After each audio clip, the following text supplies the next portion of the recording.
Do you think Kaepernick should accept a roster spot if the NFL offers one? My, how things have changed. I mean, my response is no.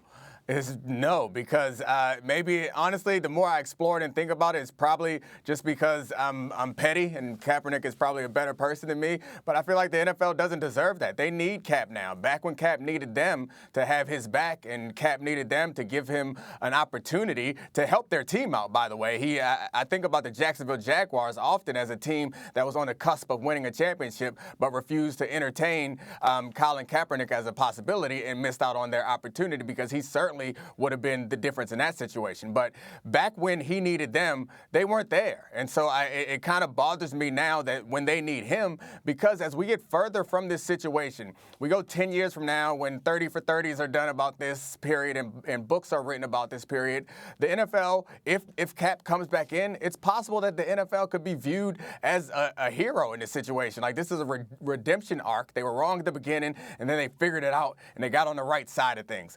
I don't think they deserve that, frankly, and that's the reason why I say Cap should not accept a job, because when Cap needed them, they weren't there for him. They were the opposite of not there for him. They were actively blackballing him out of the league. So it's hard for me to get over that for Cap, but he's probably a better man than me and understands that being a part of the league again will give an opportunity to hold the league accountable and continue to bring up these issues. So maybe he will, and I hope if he does, most importantly, he continues to bring attention to the issues that are important to him. But I really hope he plays well, because I would hate for that to be ammunition on the other side of this story.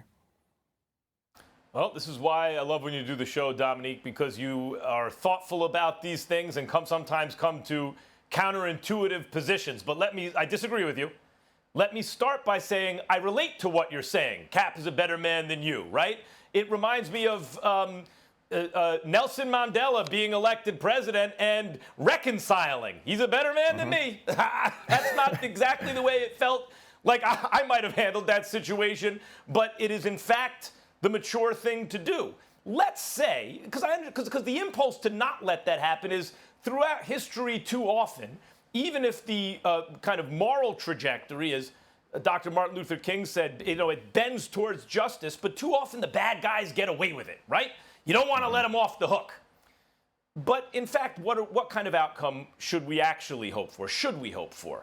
To be better people, right? Do we want the NFL? Well, we won't be able to co-opt this thing, and then NFL films in 30 for 30, and the retrospect. The NFL did the right thing, but we do want them to do the right thing. We do want them to change, even if the behavior doesn't reflect the inner hearts of the owners of teams.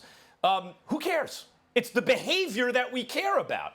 So if the NFL, even because, and by the way, there are lots of reasons to not like PC culture. PC culture has run amok in various instances, in safe spaces in college and other places, and I get some resentment about that. But it can also be a force for good.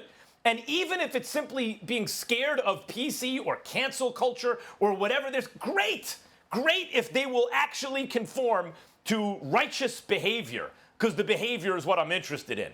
And now, so that's the point of view of, like, don't let the bad guys get away with it. No, you want to bring people into the fold. That's the first thing. Now for Kaepernick. Should he play? There's a difference beyond. So one of the differences between Muhammad Ali, say, on the one hand, and Curt Flood on the other. Curt Flood never got another job. Muhammad Ali became the greatest fighter or greatest heavyweight who ever lived.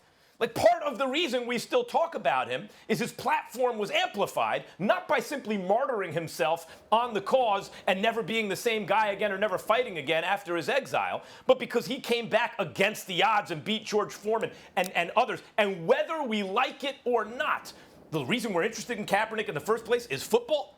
And the better he does going forward, even as a football player, maybe especially as a football player, in a perverse way, the more he will have a platform, in fact, to deliver the message, and the more like a winner he will be recorded by in history.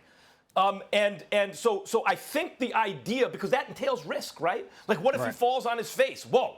This way, he martyrs himself. They don't co-opt him. He can't fail. The other way entails risk, and yet I think there is bigger reward. To say nothing of the fact that Cap might be like, I'm one of the greatest athletes in the history of the world, which is true if you can play on that level in the NFL. Even one of the best 35 quarterbacks in the league, having been to a Super Bowl and all that. I'm not ready to give this up. In a few years, I'll never be able to do this again, but damn it, right now I can do this. Right. For all those reasons, I think he should take a job if he has the opportunity for one. So I don't disagree with any of that, and maybe it's partially my fear that he might go out there and not play well. He's been away from the game for quite some time, and that will be a difficult thing. As much as we want to pretend that it won't matter for all the things that he cares about, it will matter. If he doesn't play well, that will matter. He will lose the attention of the world in many ways, and people will talk about that more than they'll talk about the things that he cares about. But let me put my pettiness aside. Even if it's not just my pettiness, which I'm willing to admit is part of the reason why I want him to reject any offers that he may receive. You put that aside, I think it's important to understand that you said getting him back in the league is doing the right thing. I think that's right, but that's also what scares me, is because that's not enough now. The price has gone up. There's been interest accruing all these years that you kept him out the league, and the price has gone up, and I don't feel comfortable I don't know that if they bring him back that they aren't done doing other things. Like, that's my fear, is that they're like, oh, we found a way. We fought against the odds. We got Cap back in the league. We're done.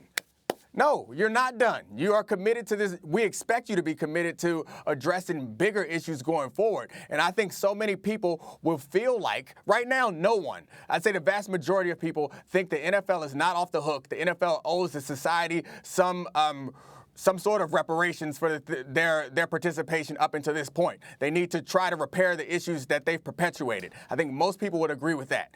If Colin Kaepernick gets back in the league, I think there's a large portion of society who will feel like, oh, the NFL righted its wrongs. They are done. They can wipe their hands of this whole topic. Yeah. And that is what I'm uncomfortable with. I'd much rather Colin Kaepernick never play another down in the NFL.